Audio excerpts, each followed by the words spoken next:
यदि हम झूठे हैं तो हमारे ऊपर सैकड़ों नहीं हजारों करोड़ का जुर्माना लगाएं और हमें डेथ पेनल्टी भी दे तो हमें स्वीकार है।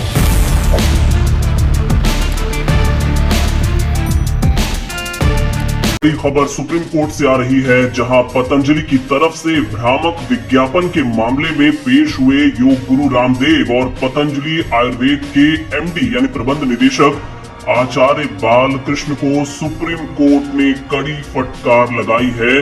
दोनों ने अपने आचरण के लिए बाकायदा कोर्ट से माफी मांगी, लेकिन उनकी माफी से देश की सबसे बड़ी अदालत संतुष्ट नहीं हुई और उन्हें जमकर लताड़ा।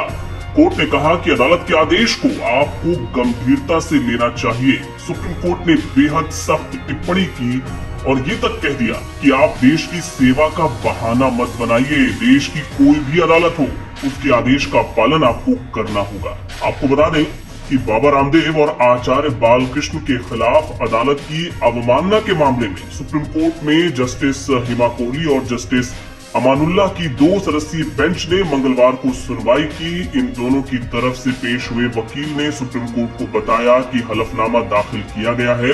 इस पर कोर्ट ने पूछ लिया कि रामदेव का हलफनामा कहाँ है।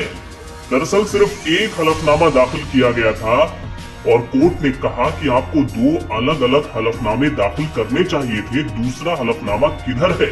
सुप्रीम कोर्ट ने कहा, हमने पहले कंपनी और एमडी को जवाब दाखिल करने को कहा था। जब जवाब दाखिल नहीं किया गया तब हमने अवमानना का नोटिस जारी किया। सुप्रीम कोर्ट ने बाबा रामदेव और बालकृष्ण की तरफ देखते हुए नाराजगी जाहिर की। कोर्ट ने कहा कि अदालत के आदेशों को हल्के में नहीं लिया जा सकता। आपकी ओर से आश्वासन दिया गया था और उसके बाद उल्लंघन किया गया। ये देश की सबसे बड़ी अदालत की तौहीन है। अब आप माफी मांगने आए हैं, ये हमें स्वीकार नहीं है। कोर्ट ने सख्त लहजे में ये भी कह दिया कि अब आगे की कार्रवाई के लिए आपको तैयार रहना होगा। कोर्ट ने कहा कि आपकी माफी पर्याप्त नहीं है। एक तरफ सुप्रीम कोर्ट में सुनवाई चल रही थी, उधर आप पतंजलि के विज्ञापन छापे जा रहे थे। आपका मीडिया विभाग आपसे अलग नहीं है। आपने ऐसा क्यों किया? आपको हमने नवंबर में चेतावनी दी थी, इसके बावजूद आपने प्रेस कॉन्फ्रेंस की। यदि हम झूठे हैं तो हमारे ऊपर सैकड़ों नहीं हजारों करोड़ का जुर्माना लगाएं और हमें डेथ पेनल्टी भी दे तो हमें स्वीकार है। लेकिन यदि हम झूठ नहीं बोल रहे हैं तो जो झूठे प्रोपेगेंडा कर रहे हैं उनके ऊपर दंड लगाओ, उनके ऊपर जुर्माना लगाओ। 21 नवंबर को कोर्ट के आदेश के अगले दिन कंपनी बालकृष्ण और रामदेव द्वारा प्रेस कॉन्फ्रेंस की गई। कोर्ट ने इसे लेकर सख्त नाराजगी जाहिर की। कोर्ट ने कहा कि रामदेव ने कोर्ट के आदेश के 24 घंटे के अंदर प्रेस कॉन्फ्रेंस की। आपने ये तक कहा कि हमने कुछ गलत नहीं किया है और अब हलफनामे में आप माफी मांग रहे हैं।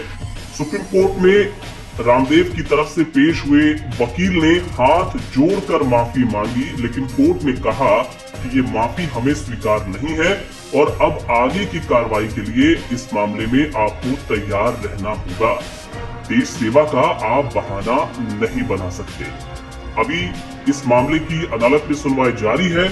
इससे जुड़े और अपडेट्स आएंगे, आप तक हम तुरंत पहुंचाएंगे। आप जुड़े रहें।